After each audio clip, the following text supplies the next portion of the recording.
let's look at the link between degrees and radians. 1 radian is the angle that you turn through if you travel 1 radius around the outside edge of a circle. So if we travel this way by 1 radius, the angle that we have in here is called 1 radian. If you can imagine that arc may be in a straight line, that would make it an equilateral triangle. And if you've got an equilateral triangle where all sides are the same, okay, then you would have the angles would be 60 degrees. This angle here, sorry, we'll make the angle here 60 degrees. Okay, so the angle there would be 60 degrees. But this one here is curved, so it would be slightly less than that. So we know that 1 radian is slightly less than 60 degrees. In actual fact, it gives you 57.3 degrees. So it's a fairly big angle, but it's about just under 60 degrees. Okay, let's look at what would happen if you travelled right round the entire circle. If you travelled around the entire circle, well, the circumference of a circle is 2 pi r. So what we're asking you to think about here is that if I travel around the entire edge of the circle, well, then the angle at the centre would be travelling around 360 degrees. So that would be 360 degrees.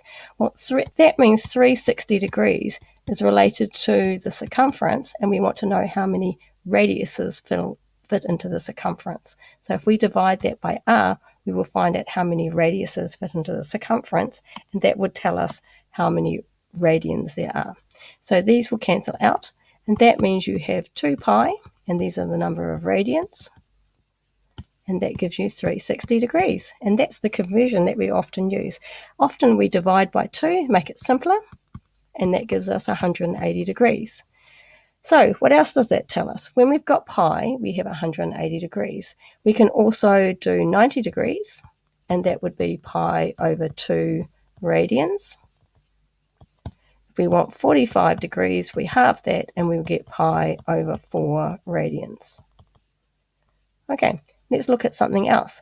If I had pi, which is 180 degrees, because that's what it tells us here. Okay, so I'm just going to draw that around here, this box around here. That gives us 180 degrees. Pi, if I divide 180 degrees by 3, I get 60 degrees. So pi over 3 radians is 60 degrees. So if I take pi, which is equivalent to 180 degrees, and I divide it by 6, 180 divided by 6 is 30, and so 30 degrees is equivalent to pi over 6 radians. So if you see angles written with pi, we are talking about radians. So when you see pi, radians. Okay, the way to recognize when you've got degrees is that the numbers for degrees are quite large. Okay, so they're in 30s, 60s, 90s, 100s, 360. Radians are written with pi, or they will be written as quite small numbers, like 6.28 or 1.2 or 0.8. And if you see angles written with quite small numbers, generally they will be radians. And that's one of the reasons that we choose to use radians, because they're equivalent to a linear measurement.